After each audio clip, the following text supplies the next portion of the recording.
ओम नमो भगवते वासुदेवाय। ओम नमो भगवते वासुदेवाय। ओम नमो भगवते वासुदेवाय। ओम नमो भगवते वासुदेवाय। ओम नमो भगवते वासुदेवाय। ओम नमो भगवते वासुदेवाय। ओम नमो भगवते वासुदेवाय। ओम नमो भगवते वासुदेवाय। ओम नमो भगवते वासुदेवाय। ओम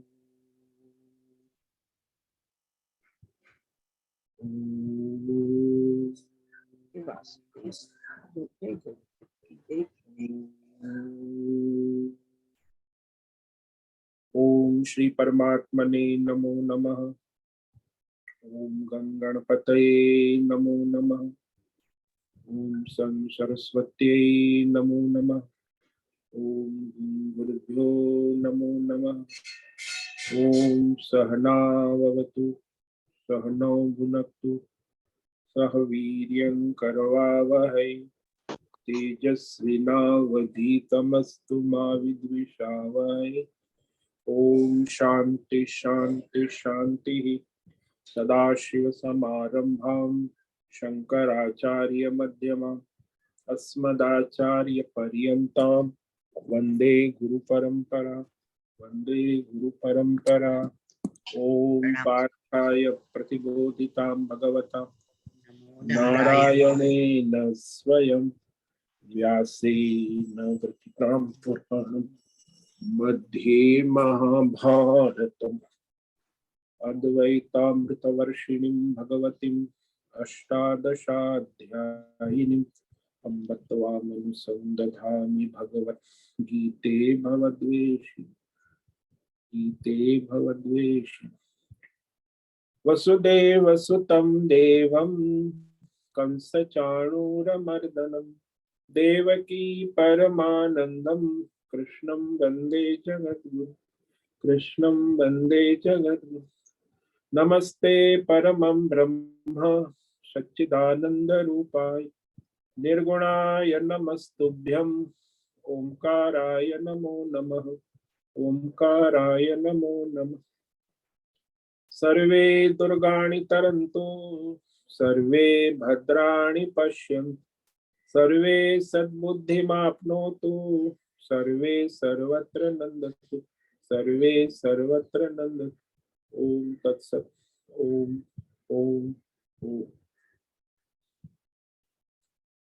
आप सभी ऑनलाइन नेटवर्क पर उपस्थित भगवद गीता श्रवण साधकों को आज प्रातः का अभिवादन अभिनंदन अभिवंदन। हरि ओम हरि ओम हरि। हम सबको आज का यह दिव्य दिन तन मन धन जन देश काल विषय वस्तु परिस्थिति अवस्थाएं अध्यात्म भौतिक दैविक क्षेत्र सभी को अपने अपने पूर्व में अनंत जन्मों में किए हुए संचित पाप पुण्य धर्म अधर्म मिश्र कर्मों के पके हुए फलस्वरूप वर्तमान में आज सभी को अपने अपने प्रारब्ध अनुसार परमेश्वरीय अचिंत्य योग माया के माध्यम से प्रसाद स्वरूप में मिला है। अतः आज का यह दिव्य दिन परमार्थ हेतु सार्थक करे।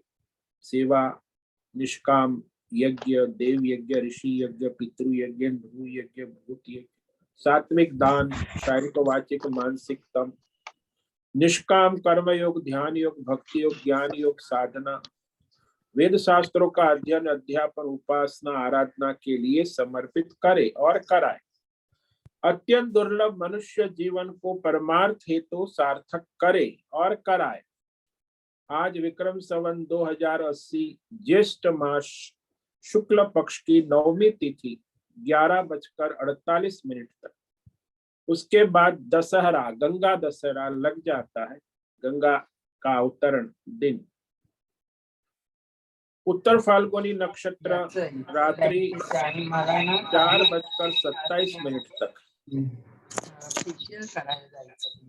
और उसके बाद हस्त नक्षत्र लग जाता है। आज है सोमवार, शिव जी भोले बाबा का उपासना आराधना का दिन है, और यहाँ ग्रीष्म ऋतु चल रही है। रात्रि का न्यूनतम तापमान 18 डिग्री और दिन का अधिकतम तापमान 38 डिग्री रहा। वायु की गति 10-15 किलोमीटर प्रति घंटा चल रही है, और यहाँ ईस्वी सन 2023 29 मई 2023 सुबह के 7 बजने वाले हैं। कलयुग का प्रथम चरण 5248वां वर्ष 7वां वैवस्वत मनवंतर श्वेत वराह कल ब्रह्मा जी का 26वां दिन और 51वां वर्ष अभी चल रहा है। ऐसे अनंत कोटि ब्रह्मा और ब्रह्मांडीय परमेश्वरी अचिंत्य योग माया में हमारा यह एक ब्रह्मांड, इस ब्रह्मांड में ये पृथ्वी लोक में समुद्र के ऊपर जम्बू द्वीप में विश्व का एकमात्र वैदिक राष्ट्र भारत, उत्तर हिमालय प्रांत उत्तराखंड राज्य में टिहरी जिले में हिमालयन शिवालिक पर्वतमाला के अंतर्गत मणिकूट पर्वत के ऊपर नीलकंठ महादेव के सामने ऋषिकेश नगरी में मुनि की रेती प्रांत में शीशम जाड़ी में अवधूत बाड़ा आश्रम के सी ब्लॉक के 5 नंबर कमरे से पहले माले से गंगा किनारे से हम स्वामी उत्तमानंद सरस्वती भगवत गीता के आचार्य शिष्य स्वामी चिन्मयानंद सरस्वती महाराज, कैवल्याद्वैत वेद व्यास भगवत्पाद शंकराचार्य की श्रृंगेरी संन्यास परंपरा से शिक्षित दीक्षित सनातन वैदिक भारतीय हिंदू धर्म अनुसार संपूर्ण भगवद गीता ज्ञान यज्ञ ऑनलाइन जूम चैतन्यमय जीवंत लाइव प्रसारण के अंतर्गत व्याख्यान माला में अध्याय 1 के श्लोक नंबर 5 पर संस्कृत एवं हिंदी में व्याख्यान करेंगे। दिव्य पवित्र सरल व्यावहारिक सटीक पूर्ण वर्ण अक्षर पद वाक्य पंक्ति श्लोक अध्यायों की संगति संधि अन्वय शब्दार्थ वाक्यार्थ भावार्थ रसार्थ के यथार्थ तात्पर्य सहित वैदिक शास्त्र वेद व्यास साहित्य शंकर भाष्य एवं परंपरागत सन्यासी आचार्यों की टीका टिप्पणी सहित आज का यह दिव्य व्याख्यान करेंगे। कृपया आप सभी श्रद्धा भक्ति ध्यान से परिपूर्ण होकर के यह दिव्य भगवद गीता श्रवण साधना करें, कुछ ग्रहण करें, कुछ धारण करें, कुछ चरितार्थ करें, कुछ अपने जीवन में निरंतरता लाए, अपनी अपनी आध्यात्मिक भौतिक दैवी अशांति द्वंद्व मोह विक्षेप और धार्मिक और शास्त्रीय भ्रम भ्रांतियों से रहित होकर के अपने अपने शरीर इंद्रिय प्राण मन वचन कर्म से एक रूप एकाग्र होकर शुद्ध सात्विक सूक्ष्म भगवत विवेक बुद्धि करे,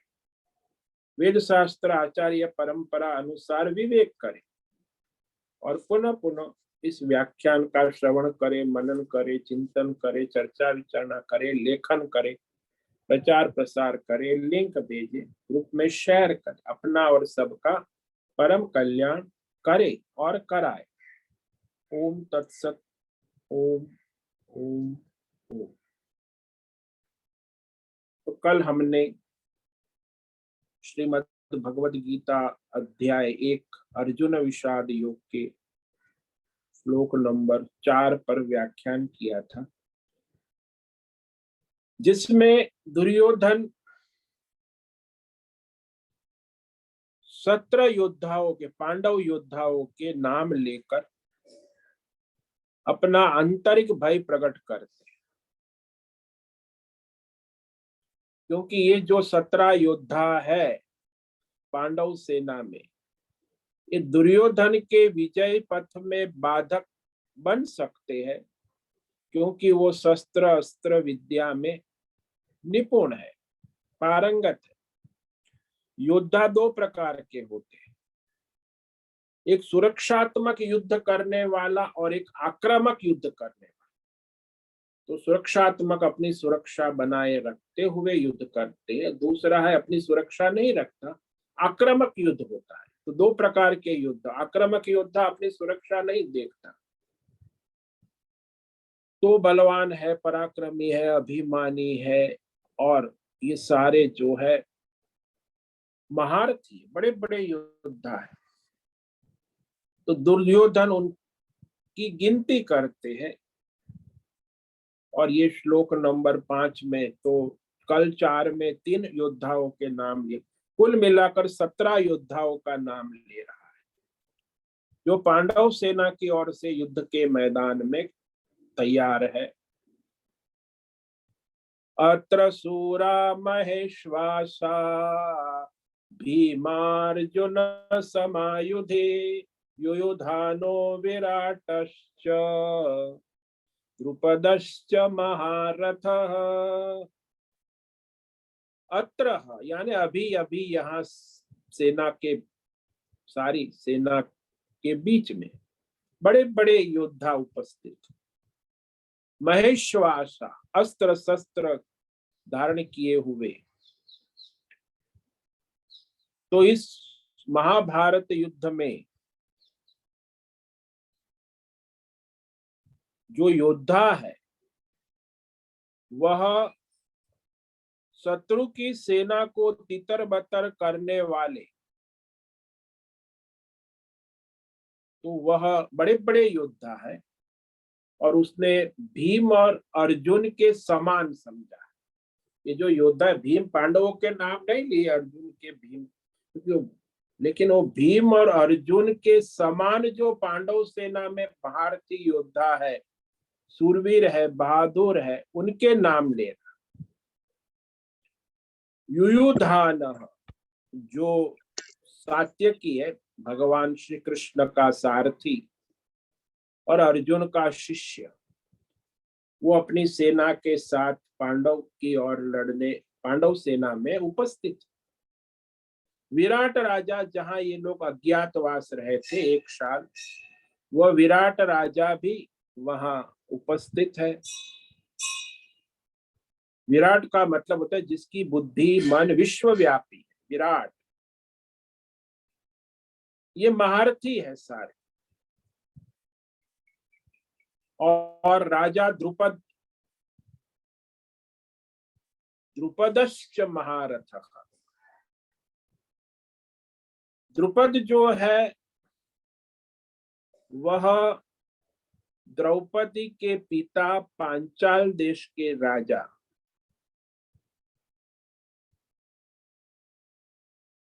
और वह भी महारथी। द्रुपद का आध्यात्मिक अर्थ होता है जो मुमुक्षु है उसको द्रुपद कहते।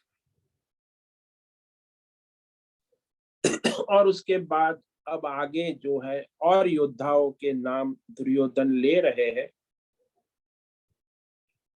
दृष्टकेतुश्चेकितानः काशीराजस्य वीर्यवान् पुरुजित् कुन्तिभोजश्च शैब्यश्च नरपुंगवः। दृष्टकेतुश्चेकितान, ये दृष्टकेतु जो शिशुपाल का पुत्र है, चेदी देश का राजा। दृष्ट का मतलब होता है शत्रुओं को भय देने वाला, और केतु मतलब जिसकी ध्वजा देखकर ही शत्रु भयभीत हो जाते। ध्वजा उसकी ऐसी देखकर, केतु का मतलब होता है ध्वजा। तो ये भी पांडव सेना की ओर अपनी सेना को लेके उपस्थित है। चेकितानः, ये राजा चिकित देश के राजा और चिकित के पुत्र कहते हैं चेकितान। ये भी महारथी है जो अपनी सेना बल के साथ पांडव सेना की ओर युद्ध के लिए तैयार है। वीर्यवान काशीराज, वीर्यवान यानी शक्तिशाली, पराक्रमी, बलवान। काशी के राजा, काशी जो आज बनारस इन्होंने बना दिया है ना, तो वो काशी के राजा। तो काशी का मतलब होता है ज्ञान प्रकाश के राजा। तो ज्ञान इंद्रिय का नहीं, जो विवेक ज्ञान है, अध्यात्म, भौतिक, दैवी, परमार्थिक ज्ञान को प्रकाशित करने वाले काशी राज।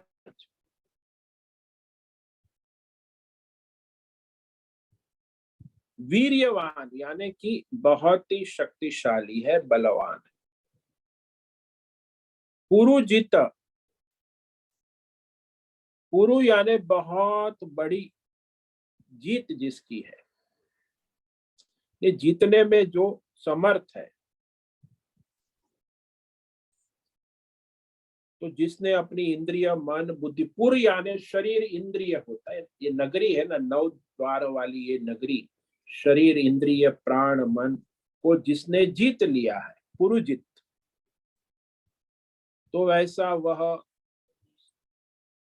कुंती भोज,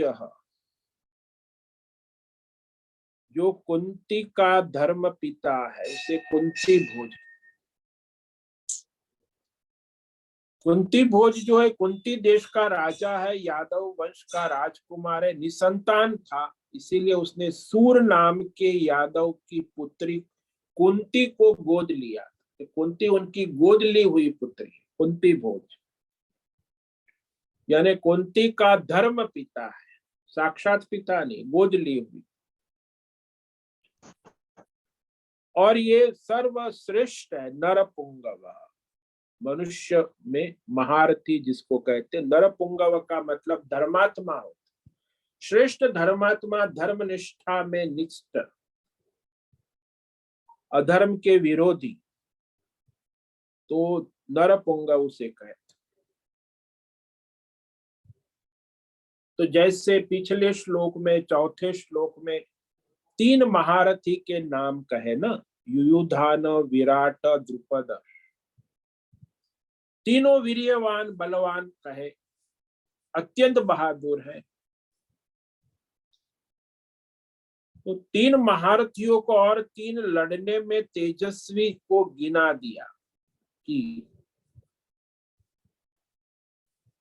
जिन्होंने पूर्व में भी अनेक युद्ध लड़े हैं। ऐसा नहीं कि इस बार पहली बार युद्ध के मैदान में, इसके पहले भी बहुत सारे युद्ध लड़कर विजय भी प्राप्त किए, युद्धों में विजय प्राप्त की, इसीलिए वो पुरुजित कहे गए कि बहुत सारी जीत उनके खाते में है, युद्ध के मैदान में जीते हुए अनेक बार। तो अनेक युद्धों में अनेक बार जीतने वाले पुरुजित वह कुंती भोज, कुंती के संबंध से युद्ध में आए हैं। पांडवों की माँ कुंती है ना, अब वो उसी के संबंध से लेकर वो अपनी सेना बल के साथ पांडव सेना की ओर से युद्ध में आए।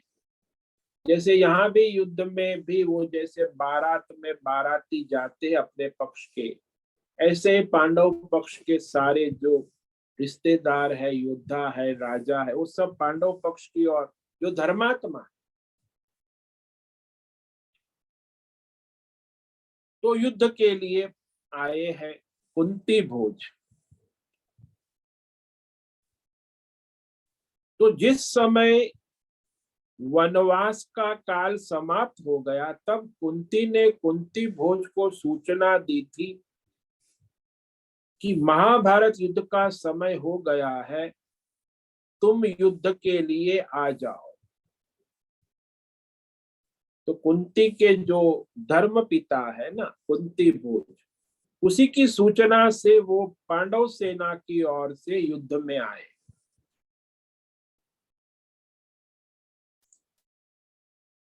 तो अनेक युद्ध जीते हुए कुंती भोज, तो वह युद्ध में पूरी तरह समर्थ है, तैयार है। द्रुपद आदि भी नाम तो पहले कह दिए हैं। अब यहाँ दृष्ट केतु आदि वो भी बलवान है, तेजस्वी है, वीर्यवान का।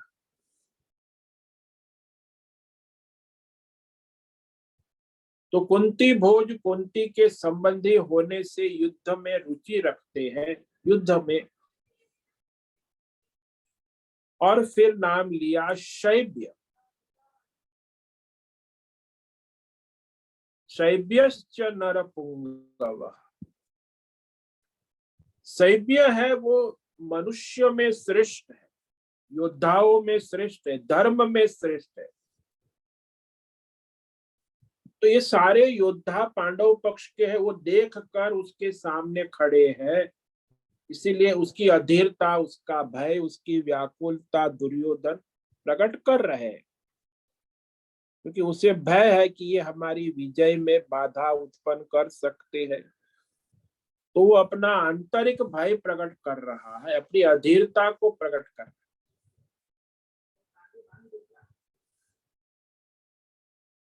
हालांकि दुर्योधन के पक्ष में भीष्म, द्रोण आदि पांडवों की जीत चाहने वाले थे।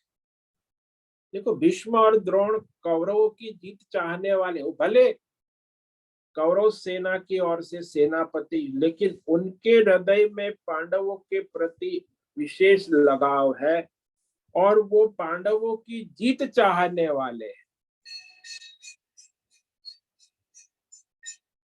वास्तव में दुर्योधन पक्ष में खड़े होते हुए भी वो पांडवों का नाश नहीं चाहते हैं।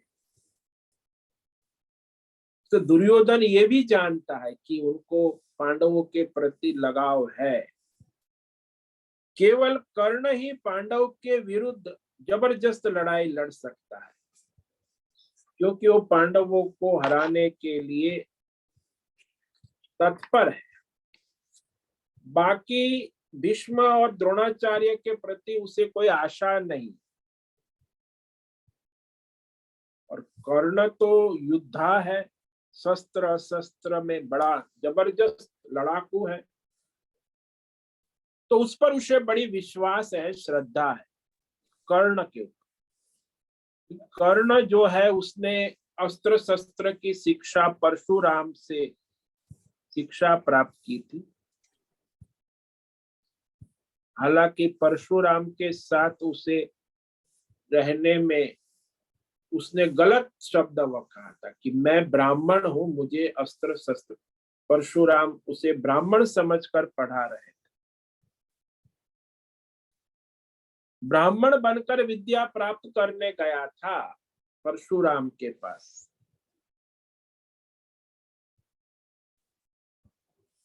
तो वह जब एक दिन परशुराम जी की गोद में मस्तक रखकर परशुराम जी विश्राम कर रहे थे और एक कीड़ा आ गया जो उसके जंघा से काट लिया और खून बहने लगा। अब गुरुजी विश्राम कर रहे हैं, खून बह रहा है, खून बह रहा है, एक बोतल, दो बोतल, लेकिन वो हल्ला भी नहीं, जरा भी। गुरुजी सो रहे हैं। तो फिर परशुराम जगे, खून का लथपथ होकर उनका सर। तो बोला, ये खून कहाँ से आया? जग गए, देखा उसकी जंघा पर कीड़ा काटा रहा है और वो खून बह रहा। तो परशुराम को पता चल गया कि इतनी सहनशीलता ब्राह्मण में नहीं हो सकती, इतना खून बह गया।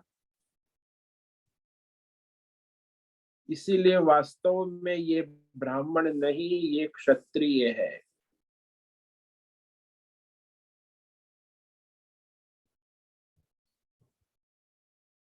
तब जाके परशुराम ने उसे श्राप दिया कि अरे तू ब्राह्मण नहीं है, तू क्षत्रिय है। तो ये जो मैंने तुझे अस्त्र शस्त्र विद्या सिखाई है, जब तू खुद लड़ने मैदान में जाएगा और जब उसका प्रयोग करने का समय आएगा, तब ठीक ठीक तुझे यह विद्या याद नहीं रहेगी। उसे श्राप दे दिया। भले तू विद्या तूने सीख ली, लेकिन युद्ध के मैदान में तुझे काम नहीं आएगी, ठीक ठीक याद नहीं आएगी। इसलिए युद्ध के प्रारंभ में जब बड़े बड़े योद्धाओं की गिनती हुई कौरव सेना में, तो भीष्म ने कई लोगों को महारथी कहा, अतिरथी कहा, रथी गिना, लेकिन कर्ण को अर्धरथी गिना। कर्ण को बड़ा कोप हो गया, गुस्सा आया कि मैं महारथी हूं और मुझे अर्धरथी भीष्म पितामह गिन रहे अर्थरथी की पंगत में। भीष्म ने कहा कि दुर्योधन है और तू बहुत मानता है, इसीलिए दुर्योधन का मन रखने के लिए मैंने तुझे अर्धरथी गिन लिया, अन्यथा मैं तुझे इतना भी नहीं गिनता। तू बात करने के लिए बड़ा योद्धा है, परंतु वास्तव में जब कटाकटी का युद्ध की क्षण आएगी, युद्ध तेरा अस्त्र शस्त्र चलाने का समय आएगा, तब वो तू नहीं चला पाए, कुछ नहीं कर। वो उसको श्राप भी है ना, वो भी जानते थे कि इसको श्राप है। वो अंतिम समय में अपनी युद्ध कला को भूल जाए।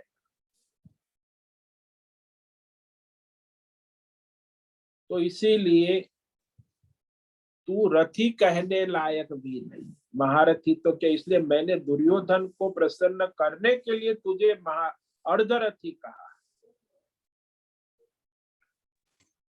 दुर्योधन भी अच्छी तरह जानते थे कि मेरे पक्ष में मेरी ओर से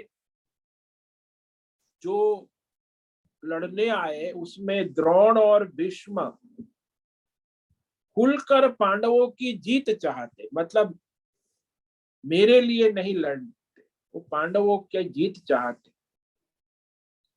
लेकिन ये भी दुर्योधन को पता है कि उनके पक्ष में कर्ण है, जो युद्ध के मैदान में दुर्योधन के लिए डटकर लड़ने वाला।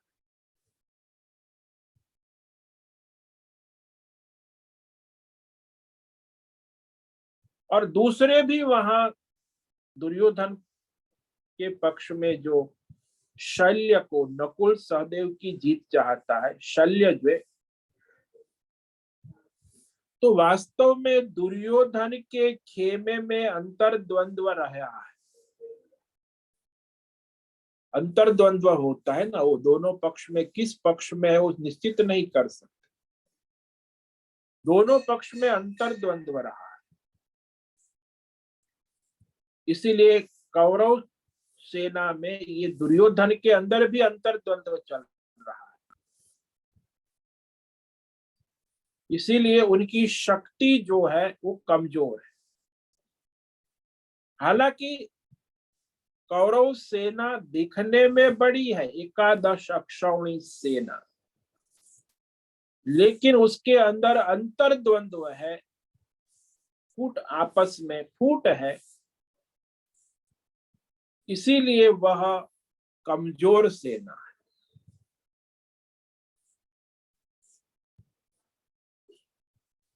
तो यहाँ यह नारायणी सेना भी देखो, भगवान की है, तो भगवान को सामने देखकर नारायण सेना थोड़ी ऐसे लड़ेगी। वो भगवान की ओर से ही लड़ना चाहेगी। तो सामने कृष्ण होंगे तो वो नारायणी सेना पूरी शक्ति से नहीं लड़ेगी। इसीलिए दुर्योधन अपनी सेना तो बड़ी है, लेकिन उसमें अंतर्द्वंद्व है, फूट है। इसीलिए वो अधीर होकर, भयभीत होकर कह रहा है, ये सब नाम ले रहा है। तो पांडव सेना में और भी योद्धा है, उसके भी नाम ले रहा है। और आगे कहता है, श्लोक नंबर 6 में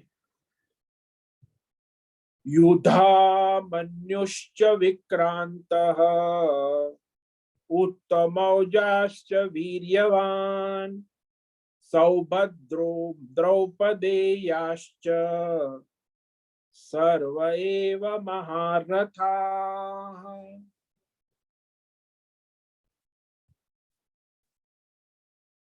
युधामन्यु विक्रांत,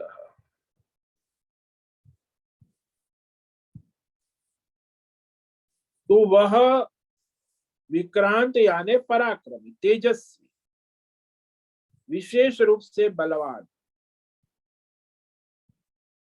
युधामन्यु तो युद्ध में बड़े कोप के साथ लड़ता है, आक्रामक योद्धा जो है युधामन्यु आक्रामक योद्धा है और बलवान भी है, वीर्यवान।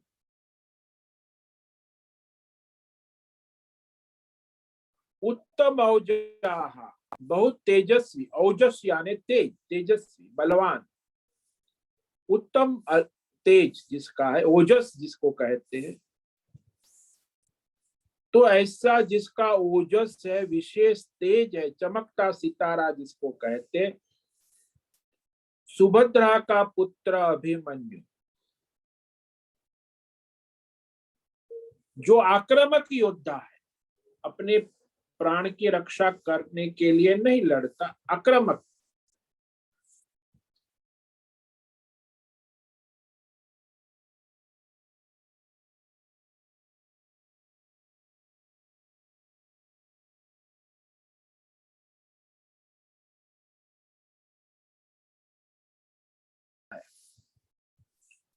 सुभद्रा पुत्र कहा, सौभद्र, सुभद्रा को याद किया, क्योंकि सुभद्र का मतलब होता है जो जिसके जीवन का लक्ष्य जो है सबका कल्याण, सुभद्र, विश्व का कल्याण हो, सबका कल्याण हो, ऐसी जिसकी भावना है वो सुभद्रा पुत्र है अभिमन्यु, सबका हित भला कल्याण चाहने वाला। और द्रौपदेया बहुवचन है, द्रौपदी के 5 पुत्र जो थे वो महारथी, सभी महारथी कहा। अब युधिष्ठिर का जो था वो प्रतिविंध्य था, भीम का सूत सोम, अर्जुन का श्रुत कीर्ति, नकुल का शतानिक और सहदेव का श्रुत सेन। ते 5 जो द्रौपदी के पुत्र थे वो भी महारथी थे और ये सारे पांडव पक्ष की ओर से युद्ध के मैदान में खड़े।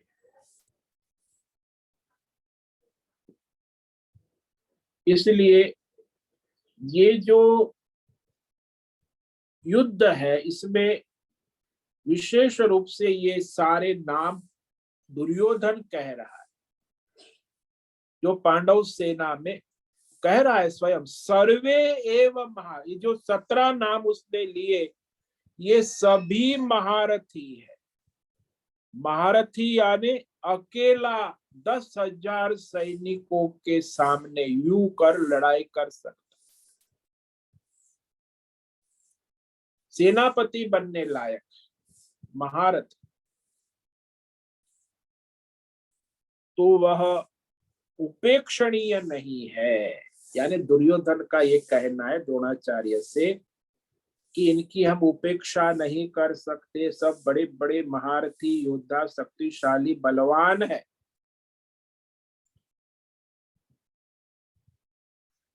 युद्ध करने में अत्यंत तेजस्वी है और दूसरे के ऊपर आक्रमण करने की जिनकी अत्यधिक विशेषता हो उसी को विक्रांत कहते।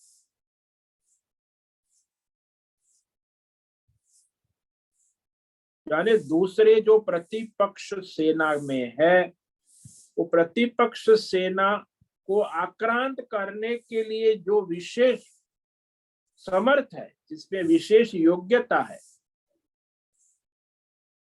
तो आक्रांताओं को आक्रांत करने की सामर्थ्य है, उसे विक्रांत कहें।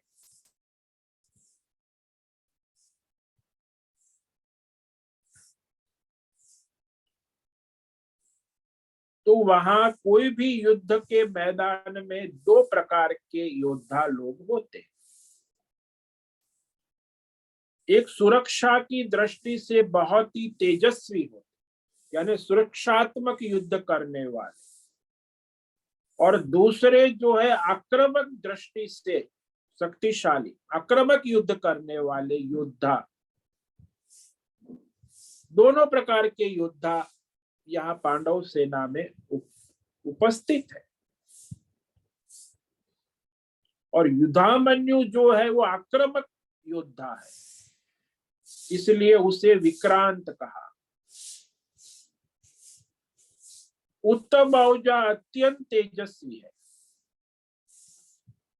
शक्तिशाली, ओजस, जिसका प्रकाश, शक्ति, सामर्थ्य विशेष है। और जैसे पहले काशीराज चेकितान को कहा था, ऐसे यहाँ ये भी अत्यंत तेजस्वी है, उत्तमौजा। और ये सुभद्रा का पुत्र, अर्जुन का पुत्र भी कह सकते हैं। अभिमन्यु भी युद्ध के मैदान में उपस्थित है। ये अभिमन्यु आक्रामक योद्धा है। और द्रौपदी के 5 पुत्र, प्रतिविंध्य, श्रुतसेन, श्रुतकीर्ति, शतानिक और श्रुतकर्मा, ये भी महारथी है।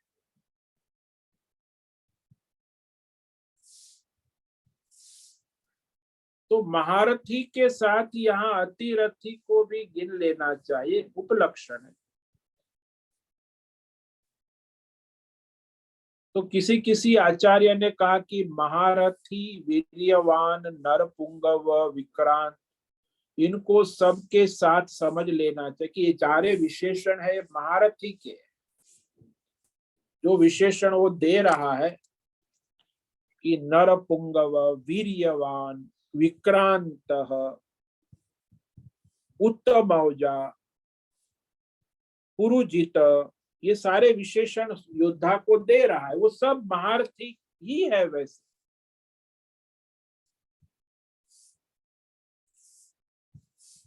सो दुर्योधन ने द्रोणाचार्य के पास जाकर इस तरह कहा।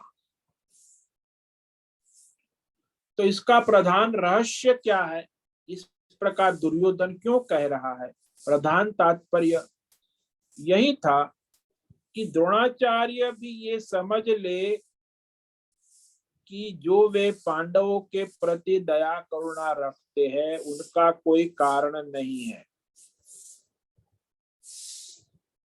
उसके प्रति जो सहानुभूति, दया, करुणा आपके हृदय में है, वो रखने की आवश्यकता नहीं।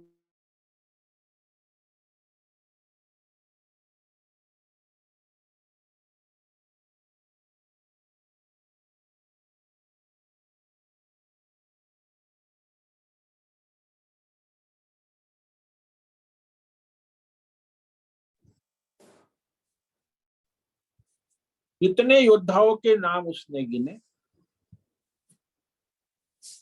उसमें अर्जुन का नाम नहीं लेना चाहता है। क्यों नहीं लिया भाई अर्जुन का नाम?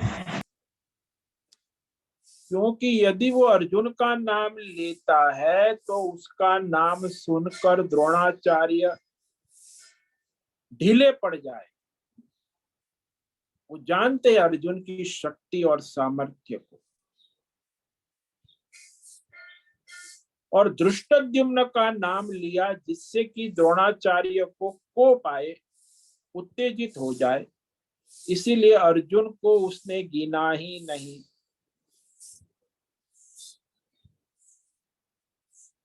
और यहाँ दुर्योधन की ये बातें सुनकर द्रोणाचार्य कह सकते हैं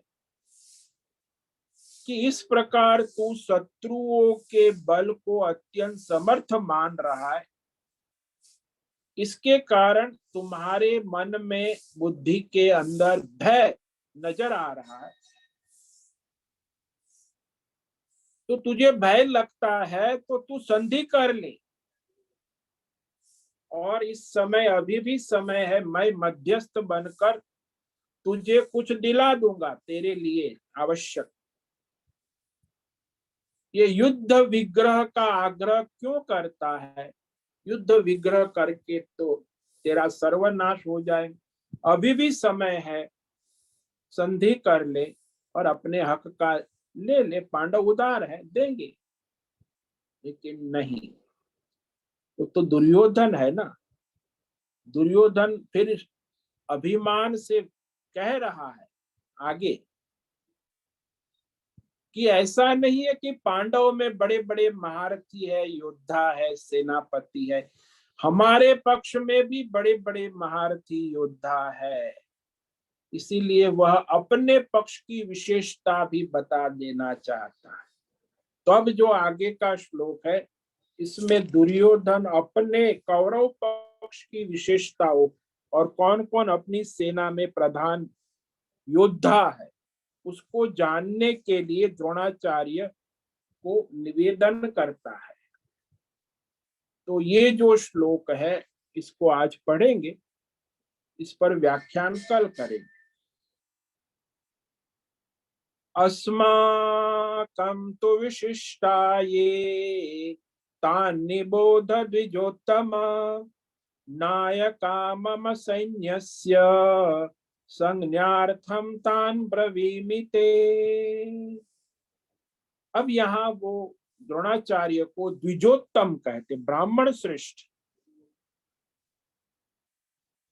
आप सुनिए, द्रोणाचार्य को कह रहा है, आचार्य नहीं कह रहे, द्विजोत्तम कह रहा है। अस्माकम, हमारे कौरव पक्ष में, हमारी सेना में, हमारी ओर से, विशिष्टाः, विशिष्ट यानी प्रधान, विशेष, खास, श्रेष्ठ योद्धा भी है। तान निबोध, उन्हें आप जान लीजिए, निबोध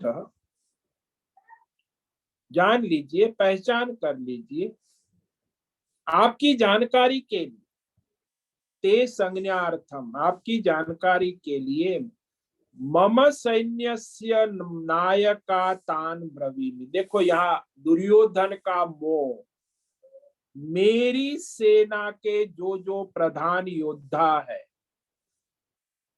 नायक है, उसको मैं अब आपके लिए बतलाता हूं, आपको मैं कहता हूं, आप सुनिए। कौन कौन हमारी और भी बड़े बड़े योद्धा है, तो वो वहां हमारी न कहने के बदले मेरी कह रहा है, मेरी। और वहां धृतराष्ट्र भी माम का पांडवाश्चैव, ये जो मोह है ना, ये आसुरी वृत्ति है। मम, तो हम नहीं कह रहे, अस्माकम, मम, मेरे, मेरी सेना है। तो इस श्लोक पर हम कल व्याख्यान करेंगे। तो आज जिस श्लोक पर व्याख्यान किया उसे संक्षेप में कह देते हैं। दृष्टकेतुश्चेकितान काशीराजस्य वीर्यवान्, पुरुजित कुंती भोजश्च शैब्यश्च नरपुंगवः, युधामन्युश्च विक्रान्तः, उत्तमौजाश्च वीर्यवान्, सौभद्रो द्रौपदेयाश्च सर्व एव महारथाः।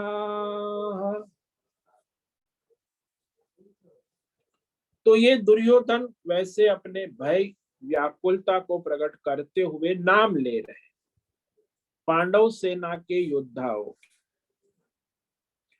दृष्टकेतु, शिशुपाल का पुत्र। चेकितान, चिकितान का पुत्र। वीर्यवान यानी बलवान। बलवान वही होता है जो संयमी है, नियमी है। संयम, नियम और समय का पालन करते हैं वो बलवान, वीर्यवान, बलवान, पराक्रमी। काशी के राजा, काशी का मतलब है ये शरीर, और शरीर पर जिसका शासन है वो काशीराज। पुरुजित, जिसने अपने इंद्रियों को जीत लिया है, 10 इंद्रिय और मन को जीत लिया है, वो पुरुजित का, वो है कुंती भोज, कुंती के धर्म पिता। नरपुंगव, मनुष्यों में श्रेष्ठ किसको कहेंगे, वो धर्मात्मा है। शैव्य राजा है, जो निष्कपट है, पाखंड से रहित है। विक्रांत, जो पराक्रमी है, तेजस्वी है। युधामन्यु, युद्ध में कोप करने वाला विशेष रूप से। वीर्यवान यानी शक्तिशाली, बलवान, तेजस्वी, उत्तम औजा। 2 विशेषण दिए सुभद्रा के पुत्र अभिमन्यु को, कि बलवान भी है और ओजस, तेजस्वी भी है। सुभद्रा का पुत्र अभिमन्यु। और द्रौपदी के 5 पुत्र, युधिष्ठिर के प्रतिविंध्य, भीम के सूतसोम, अर्जुन के श्रुतकीर्ति, नकुल के शतानिक और सहदेव के श्रुतसेन।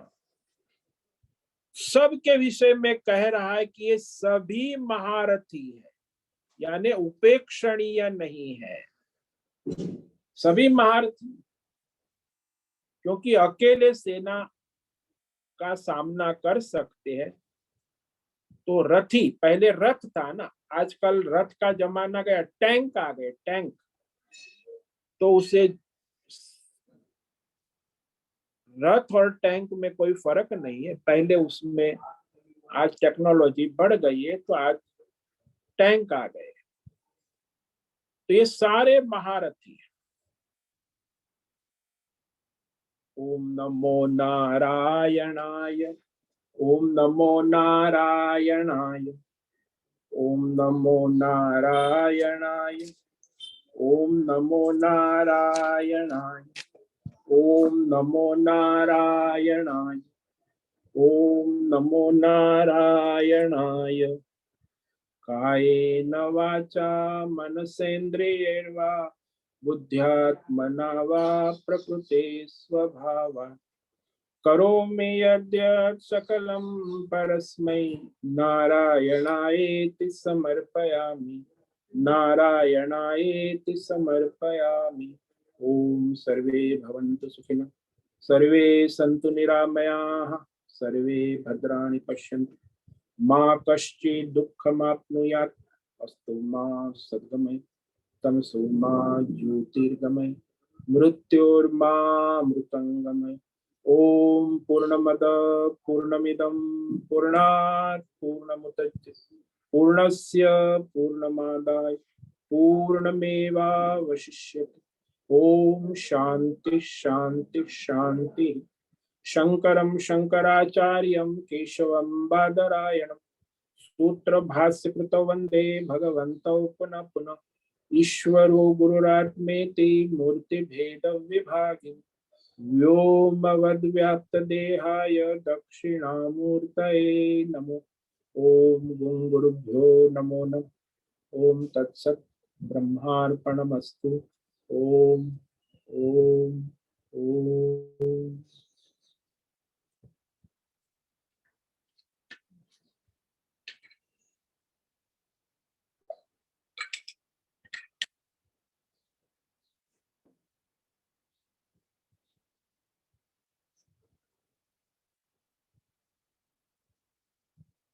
कल वो कार्यक्रम नहीं हो पाया था, शाम को 6 से 7 साप्ताहिक सत्संग, कुछ नेटवर्क प्रॉब्लम और कुछ कारण से। तो अब वो अगले रविवार कार्यक्रम होगा। और कल गंगा दशहरा है, तो गंगा अवतरण दिवस, तो उसकी भी बड़ी महिमा है, यहाँ उत्सव मनाए जाएंगे।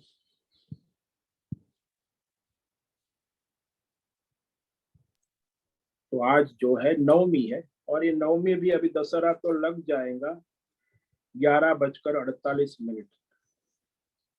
और कल जो है वो गंगा दशहरा भी दोपहर को 1:07 तक है, उसके बाद एकादशी लग जाती।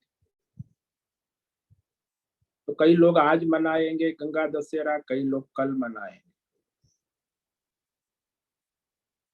अब किसी को कोई प्रश्न है पूछ सकते हैं, प्रश्नोत्तर। ओम नमो नारायण है स्वामी जी। ओम नमो नारायण, बोलिए सर। स्वामी जी, वैसे प्रश्न मैं कल शाम को पूछता आपसे, थोड़ा सा लंबा है। ये युधिष्ठिर के वो धर्मराज धर्मपुत्र कह कर के जो अन्य चीजें हैं, जैसे कि द्यूत क्रीड़ा जो जुआ है वो बुरा माना जाता है, फिर स्वयं अपने भाइयों को और अपनी पत्नी तक को दांव पे लगा देना, तो ये सब हम कवर कर जाते हैं धर्मराज या धर्मपुत्र कह करके। और तो ये क्या कारण, इसको हम इस तरह से क्यों वो करते हैं? क्योंकि आज के दिन तो हम इन चीजों को बुरा मानते हैं, बहुत गलत मानते हैं। तो इन कृत्यों को जैसे वो युद्ध का भी प्रकरण आता है अश्वत्थामा का, तो इनको किस तरीके से देखा जाए कि उनकी इन चीजों को क्यों कवर किया गया या क्यों उसको सत्य या ठीक माना गया, जबकि दुर्योधन के कृत्यों को बुरा माना गया? तो इस पर थोड़ा सा आप विचार अपने। देखो, कोई भी मनुष्य होता है ना, उसमें दोनों गुणों की कम अधिक मात्रा होती है। कोई 100% धर्मात्मा नहीं हो सकता, कोई 100% अधर्मी नहीं हो सकता। ये 3 गुण का खेल है ना, तो किसी में सत्व गुण थोड़ा तो होता ही है, चाहे चोर हो, हत्यारा हो, डाकू हो। तो उसमें प्राधान्यता देखी जाती है कि कौन से गुण की प्राधान्यता है। तमोगुण गौण है, रजोगुण गौण है, सत्व गुण का प्राधान्य है, इसीलिए उसका जीवन प्राधान्यता देखा जाए तो धर्मात्मा। दुर्योधन में भी प्राधान्यता देखा जाए तो उसके तमोगुण और रजोगुण का प्राधान्य, सत्व गुण गौण है, इसीलिए उसको दुर्योधन कहा अधर्म के पक्ष। तो ऐसा वो अधर्मी है क्योंकि उसमें अधर्म का प्राधान्य है। उसका मतलब ये नहीं कि उसमें धर्म भी है, लेकिन अल्प मात्रा में है। वो धर्मात्मा भी है, अधर्म भी है, लेकिन वो दोनों का बैलेंस करे तो अधर्म का पल्ला भारी है, धर्म का पल्ला नीचा है। यहाँ युधिष्ठिर में देखा जाए तो वो धर्मात्मा है, उसके धर्म का पल्ला भारी है, अधर्म उसमें अल्प मात्रा में है। इसीलिए वो तो कोई भी मनुष्य है, उसमें 100% हम धर्मात्मा या किसी को 100% अधर्मी नहीं कह सकते। इसीलिए ये तो प्रकृति का नियम है। गुणात्मक प्रकृति माया सबके अंदर बाहर कार्य करती, प्राधान्य देखा जाता है, गुण प्राधान्य। इसीलिए ब्राह्मण में सत्व गुण का प्राधान्य होता है, क्षत्रिय में रजोगुण और सत्व गुण का प्राधान्य, वैश्य में तमोगुण और रजोगुण का प्राधान्य होता है, क्षुद्र में तमोगुण का प्राधान्य होता है, इसीलिए उसे क्षुद्र कहते हैं। ऐसा ही है, प्रकृति तो त्रिगुणात्मक है ही, भीतर भी है और बाहर भी है। इसीलिए इसमें कोई विरोध नहीं है, ये उचित है। क्योंकि वजह से दुर्वासा को भी कहते हैं कि अत्यंत क्रोधित हो जाते हाँ, थे। वो मैं भी तमोगुण। जी, एक हाँ, स्वामी वो जी ऋषि थे मुनि हमारे है। गंगोत्री में, वो बड़े, तो हम उनसे डरते थे क्योंकि कई कुछ चीज ऐसे मुंह से निकल जाए जो वो एकदम से क्रोधित हो जाते थे। हाँ, तो सुंदरानंद महाराज गंगोत्री वाले, मैं जी जानता हूँ उनके कोपाईमान को। जी जी जी हमारे दादा स्वा- गुरु हमारे जी स्वामी सुंदरानंद जी। हाँ, सुंदरानंद जी जी, महाराज। तो वो भी बड़े और क्रोधित हो जाते थे एकदम से। हाँ, तो हम ये तो इसका मतलब ये है कि ये गुण तो हर एक में ही होंगे, चाहे। हाँ, त्रिगुणात्मक प्रकृति कम ज्यादा मात्रा होती है कर्मों जी के अनुसार।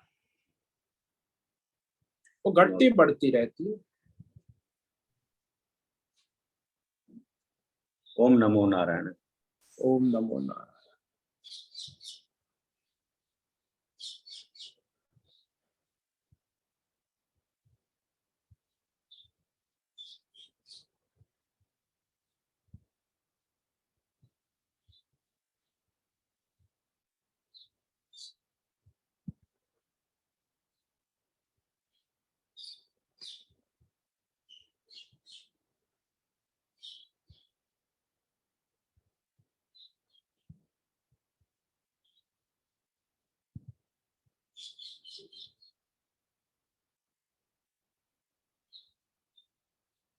ठीक है, आज का समय भी पूरा हो रहा है। सभी साधकों को आज का ओम नमो नारायणाय, सब साधकों को ओम नमो नारायणाय। ओम नमो। सभी साधकों को नमो नारायणाय। नमो नारायण स्वामी जी। ओम नमो नारायण। मुझसे निवेदन है, आज का सत्संग पूर्ण करें। ओम नमो नारायणाय। ओम नमो नारायण स्वामी जी। ओम नमो नारायण। आज का ये सत्संग हम यही समाप्त करते हैं। सभी साधकों को ओम नमो नारायणाय। धन्यवाद। ओम नमो नारायण।